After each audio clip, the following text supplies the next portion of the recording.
हमारे साथ एक खास मेहमान जुड़े हुए हैं। एसबीआई के एमडी अश्विनी कुमार तिवारी साहब हमारे साथ तैयार हैं। Sir good morning. पॉलिसी पर आपसे करनी है चर्चा। सबसे पहले तो बताएं पॉलिसी पर आपका क्या व्यू है, और जो लिक्विडिटी रिलेटेड एसडीएफ मेजर्स पर गवर्नर साहब ने बात करी, इसको कैसे समझना चाहिए बाजार को? गुड मॉर्निंग आपके और आपके सारे व्यूअर्स को। पॉलिसी एक्सपेक्टेड लाइंस पर थी। हमने देखा है कि पॉलिसी में आरबीआई अपनी खुद की व्यू बनाता है और डेटा लेकर के उसके हिसाब से निर्णय लेता है, ना कि किसी के ओपिनियन पर या किसी की एक्सपेक्टेशन पे चलता है।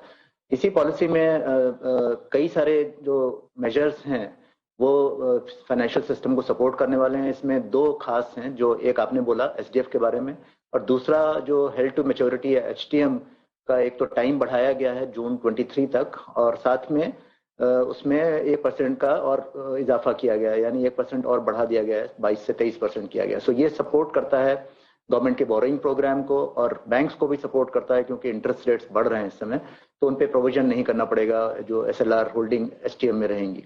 रही बात एसडीएफ की, तो एसडीएफ 2018 में उर्जित पटेल साहब की उसमें आया था, और एसडीएफ में कोलेटरल सिक्योरिटी जो बैंक देते हैं आरबीआई को वहां से बोरो करने के टाइम में, वो नहीं देनी पड़ती है।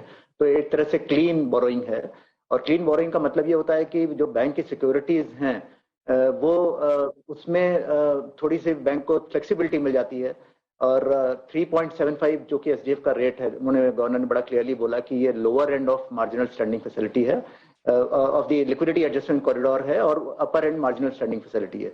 तो एक तरह से देखा जाए तो जो लोअर एंड की बोरोइंग है अब वो 3.75 तक अपने आप आ गई है, और इससे एक बिल्कुल क्लियर सिग्नल मार्केट को मिल रहा है कि अब बैंक्स इस पे बोरो कर सकते हैं।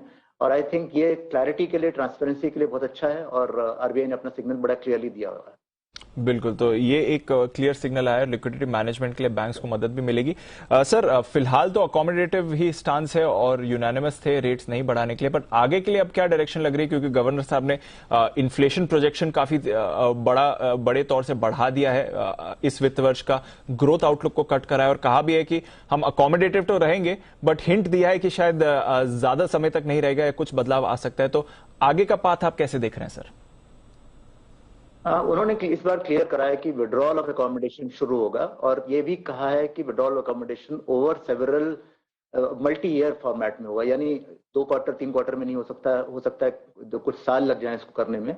और साथ में जो चीज को बार बार गवर्नर कहते हैं फ्लेक्सिबल और निम्बल पॉलिसी, और जो कि डेटा को रिस्पॉन्ड करती है, जो भी एक्सटर्नल और इंटरनल हमारे बदलाव हो रहे हैं इकोनॉमी में उसको रिस्पॉन्ड करती है।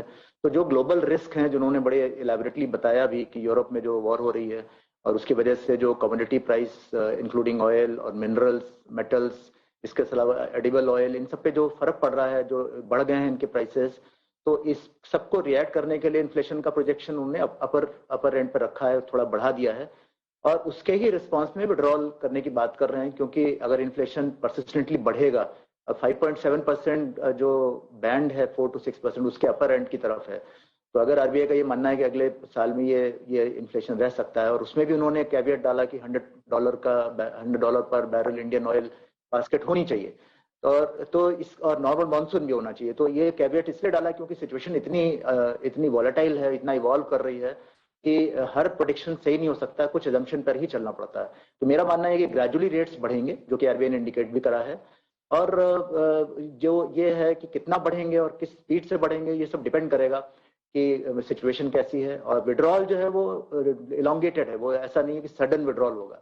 तो ऑर्डरली फैशन में ही मार्केट को रिस्पॉन्ड करेगी आरबीआई, कोई भी सडन एक्शन नहीं लेगी। Understood sir. अच्छा सर, ये जो हाउसिंग लोन पर रिस्क वेटेज का रिलीफ है जिसको एक्सटेंड कर दिया गया है, इसको कैसे समझना चाहिए sir, specially home loan borrowers को? देखिए, ये जो है दिया गया था कुछ समय पहले, और इसको अभी एक्सटेंड किया गया है। तो इसमें जो रिस्क वेट हैं वो कुछ कम है जो पहले हुआ करते थे उनसे। मतलब जो loan to value ratio 80 to 90% है, उसमें 50% है, और उसके नीचे जो है 35% है। तो इससे क्या हो रहा है कि बैंक्स को कितना प्रोविजन करना पड़ रहा है, कितना कैपिटल रखना चाहिए रिस्क उसके खिलाफ, हाउसिंग लोन के खिलाफ, वो नॉर्मल जो पहले होता था उससे कम रखना पड़ता है। तो इससे बैंक को थोड़ा सा एक इंसेंटिव है कि हाउसिंग लोन, एक तो हाउसिंग लोन को मार्केट करते रहे, और दूसरे उसके रेट्स को भी जो है बहुत ज्यादा बढ़ाए नहीं। आपको मालूम है कि हाउसिंग लोन रेट्स जो हैं बहुत मिनिमल चल रहे हैं, मतलब मल्टी ईयर लोज पर हैं। स्टेट बैंक का अपना मेन रेट जो है वो 6.7% पे है, और ज्यादातर बैंक्स के या तो इसी के आसपास हैं या थोड़ा ऊपर है, या कुछ के थोड़ा नीचे भी हैं कुछ सेगमेंट्स में। तो हाउसिंग सेगमेंट एक्चुअली पूरी इकोनॉमी का बहुत ही इंपॉर्टेंट सेगमेंट है, और पिछले कुछ सालों से हाउसिंग सेगमेंट में थोड़ा सा डिस्टर्बेंस रही है due to various factors. Liquidity का लॉस था, रेरा की वजह से भी शुरू में थोड़ा सा बिल्डर्स परेशान थे, और बिल्डर्स की अपनी बैलेंस शीट्स भी स्ट्रेस थी। तो अब चूंकि ये चीजें थोड़ा रिजॉल्व हो गई हैं, बिल्डर्स नए प्रोजेक्ट अनाउंस कर रहे हैं, और इकोनॉमी में डिमांड जो हाउसिंग की थी, पेंटअप डिमांड भी थी, तो काफी बुकिंग्स वगैरह भी हो रही हैं, अच्छी शुरुआत हुई है। तो आरबीआई भी इसको सपोर्ट कर रहा है ताकि वो रिस्क वेट बढ़ा करके इसको थोड़ा सा नेगेटिव शॉक ना दे।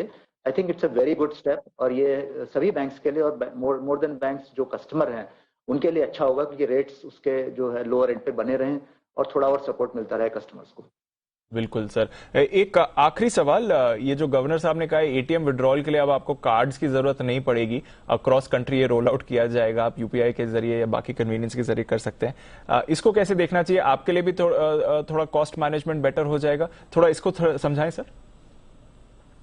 देखिए, ऐसा है कि यूपीआई एक बहुत ही अच्छा टूल है जो पिछले कई सालों से पेमेंट सिस्टम में और इलेक्ट्रॉनिक पेमेंट में बहुत अच्छी तरह से इंटीग्रेट हो गया है, और मैक्सिमम ट्रांजैक्शंस अब ई पेमेंट्स के यूपीआई पर हो रहे हैं।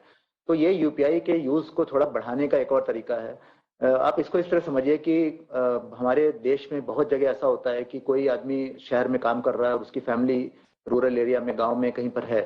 तो अब ऐसे में एटीएम कार्ड तो जो मेन ओनर उसके पास होगा, या तो वो दूसरे अकाउंट में हो जहां ट्रांसफर करे, और फिर वो एटीएम से पैसा निकालने की भी एक समस्या रहती है। अब यूपीआई के जरिए ये संभव हो सकता है कि कोड शेयर करके और वो बिना कार्ड के पेमेंट निकाला जा सकता है। तो इससे दो फायदे हो रहे हैं। एक तो जो रेमिटेंस इकोनॉमी है, जहाँ पे एक आदमी अपनी फैमिली को पैसा भेजना चाहता है या वो निकालना चाहते हैं, वो आसानी से हो सकेगा। और मोर देन दैट, कई बार कार्ड पेमेंट्स पर ऑफर्स और ऑनर्स ट्रांजैक्शन के हिसाब से बैंकों को पैसा देना पड़ता है दूसरे बैंक को।